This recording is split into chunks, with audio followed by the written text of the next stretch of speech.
If you couldn't tell, I'm a bit of a Lovecraft fan. But we'll talk about that at another time. Today we're talking about Lovecraft Country, an HBO show adapted from the novel of the same name by Matt Ruff by Misha Green and Jordan Peele. I knew about the book. Never been a huge fan of these kind of Lovecraft mashups or using Lovecraft as a device to tell a different kind of story. I'm more of a Lovecraft purist. I've loved his work. Huge inspiration to me as a reader and a writer. And another thing I will get into at another time. I read the description and it just never really sounded like something I would be interested in reading. So I never got around to it. So many books to read. But I figured I can give an hour of my time, see what I think. First episodes are hugely important for me. I will rarely continue a show unless I'm really hooked in. I went into this relatively blind. I knew it was happening. I hadn't seen the trailer until very recently. And I think that's the best way to go into something with really not much knowledge other than maybe that this thing exists and maybe you've seen a trailer. Episode 2 comes out tomorrow. If you're watching this today, I figured I had one more day to do this, so let's get on with it. Lovecraft Country follows a young man named Atticus Freeman, and he's searching for his missing father. He meets up with his uncle and his childhood friend to embark on this quest of his.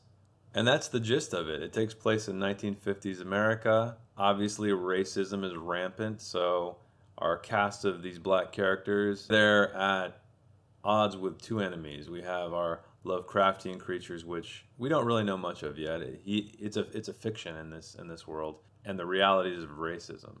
We are treated to this great opening shot. It's a dream sequence of our protagonist Atticus, and we see him walking across this battlefield, very stylized in nature. There's UFOs in the sky.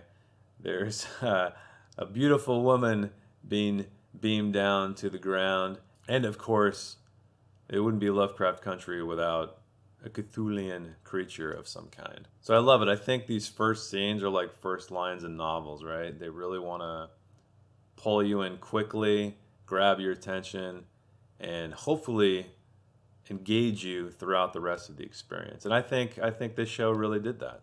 Now the next scene is probably my favorite of the entire episode because as you know, if you watch my videos, I'm a huge fan of character and it establishes Atticus as a very likable character. He wakes up from the stream with a book on his chest, and there's a woman sitting next to him, and they're having a conversation. I don't want to get too much into it. We find out that he's reading a book by Edgar Rice Burroughs, and that he just loves to lose himself in these pulp fantasies. And they have an interesting exchange about what he's reading, and she fires back with the realities of the African Americans in this world, in this time period, and the struggles they go through. But he comes back as a very forward thinking person in this time, affected by all of these very real situations. I immediately loved the character at that point. I thought that what a very modern way of thinking, even though you're at odds with all these terrible things. And I think that hooked me more than the initial scene with the Cthulhian creatures or Cthulhu himself. Hard to know. UFOs and a very dreamlike landscape.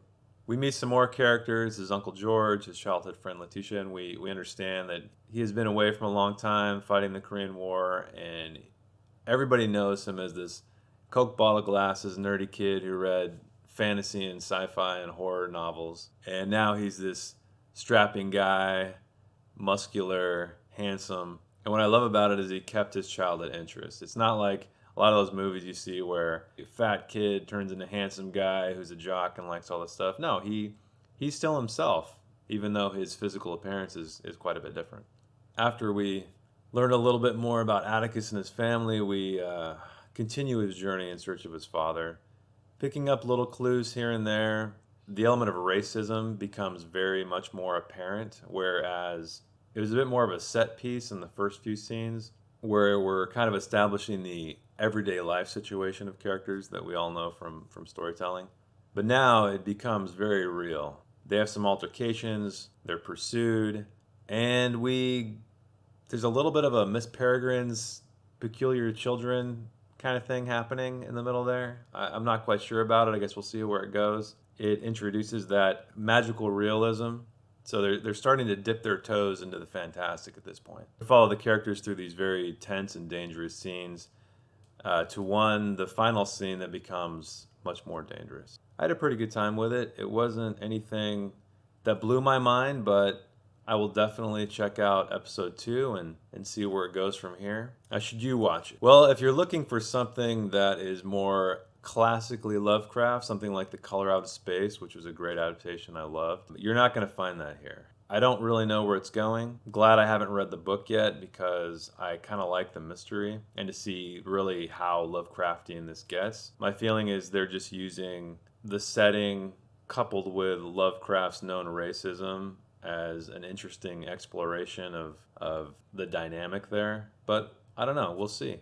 I don't think this is really trying to be a horror story, even though there are horrific elements to it. So I can definitely see what Matt Ruff is playing with here. How it pans out, we have yet to see, and tomorrow I'll be watching episode 2 and we'll see how I feel about it then. If I do stick with it, I will definitely do a full season review. If I don't, maybe I'll make a video about why I stopped watching, and I think it's always important to know why you stop watching something or reading something or a game you're playing, because you should always have a reason. Anyway, if you watched episode 1 and you like it, you hate it, please comment below. I'd love to hear your thoughts and your take. And if you are a Lovecraft fan and how you feel about it, or if you're not, if you're brand new to this whole thing and have no idea and no context, I think it'd be interesting to hear from someone from that perspective as well. And expect more episode 1 reviews in the future. Thanks for watching, and I will see you in the next one.